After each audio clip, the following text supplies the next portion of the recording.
Iran के बादशाह ने अपने बेटे को पढ़ाने के लिए एक उस्ताद साहब का बंदोबस्त किया। उस्ताद साहब को कहा कि मेरे बच्चे को दीन पढ़ाइए, मैं चाहता हूं कल इसने इनाने हुकूमत को संभालना है तो ये दीन से आगाह हो जाए, इसको कुछ सिखाइए, पढ़ाइए। बहुत नेक बुजुर्ग बड़े दरवेश आलिम पढ़ाने लगे, असबाब मुकम्मल हो गए, दीन के असबाब कुरान मजीद पढ़ाया, अहादीस तैयबा का दर्स दिया, उसूल फिक़ह से रूशनास कराया। जब बच्चे ने मुकम्मल तालीम हासिल कर ली और आमीन हो गई, दस्तार हो गई, फारिग हो गए, तो फिर एक दिन उस्ताद साहब ने कहा बेटे कल तुमने जरूर आना है, कुछ बात करनी है। शहजादा गया मिलने उस्ताद साहब से। उस्ताद साहब ने कुंडी लगा ली, हाथ में दुर्रा पकड़ लिया, मार मार के पूरे वजूद को जख्मी कर दिया। कोई गलती नहीं, कोई बात नहीं, मारा। अब बच्चा आया, आके बादशाह सलामत से कहा कि अब्बा जी समझ नहीं आई, बड़ा मारा उस्ताद। तो सियाने थे ना बादशाह, यहां तो कारी साहब रोज कटहरे में खड़े होते हैं, मौलवी साहब आपने मेरे बच्चे को क्यों मारा है?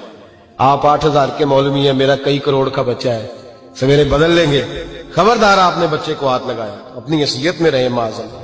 जो कौमें उस्तादों को कटहरों में खड़ा करती हैं वो तरक्की नहीं कर पाती। जो उस्तादों को कटहरों में रोज खड़ा करते, कहा अब्बा जी बड़ा मारा है। तो वालिद बड़े समझदार थे, कहने लगे बेटा उस्ताद बाप होता है, वो ज्यादती नहीं करता, कोई बात होगी, मैं तेरे उस्ताद को कटहरे में नहीं बुलाऊंगा। अम्मा से बात की, अम्मा कहने लगी बेटा मैं तेरे बाप से कैसे बात करूं, डर आता। वक्त गुजर गया, 22 साल बीत गए, 22 साल गुजर गए, बादशाह का इंतकाल हुआ, शहजादा तख्त पे बैठा।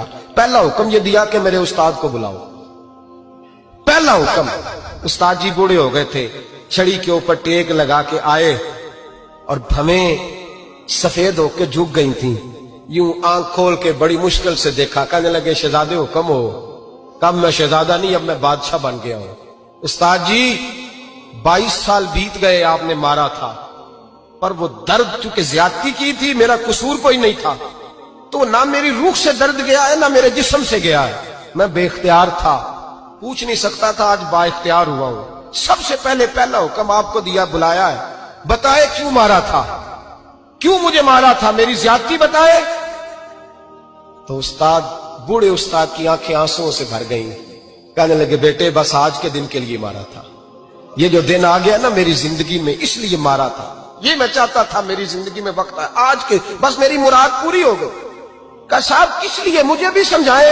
आप फरमाने लगे कितनी देर हो गई तुझे मार खाए हुए, कितना जमाना बीत गया? कहने लगा 22 साल।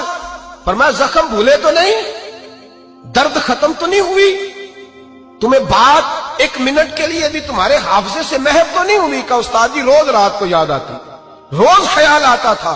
उस्ताद कहने लगे भाई तू बेख्तियार था, पूछ नहीं सका, 22 साल तुझे याद रहा, मुझे पता था तू एक दिन हुक्मरान बनेगा, मैंने तुझे इसलिए मारा था कि बेटे याद रखना, किसी पे जुल्म न करना।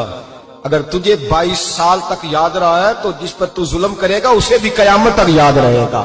और ये याद रखना, तू आज बाइख्तियार हुआ तो तूने मुझे बुला लिया है, कयामत के दिन गरीब बाइख्तियार हो जाएंगे, मजलूम बाइख्तियार हो जाएंगे, वो बाइख्तियार होंगे लिल्लाहिल वाहिदिल कहार, रब करीम की बारगाह के अंदर उनका इख्तियार होगा, अकेले अल्लाह की हुक्मरानी होगी।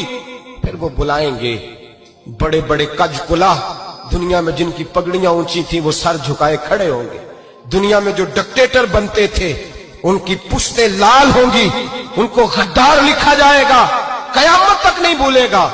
जुल्म करना तो सोच समझ के करना, उतना करना जितना तुम सह सकते हो, उतनी ज्यादती करना जितनी कयामत में तुम बर्दाश्त कर सकते हो। मेरे नबी करीम सल्लल्लाहु अलैहि वसल्लम ने फरमाया जुल्म से बचो, ये कयामत के अंधेरों में से एक अंधेरा होगा। जिंदगी में ज्यादती न करें, अगर थोड़ी देर के लिए कोई चीज बर्दाश्त कर जाएंगे तो वो फायदा दे जाएगी,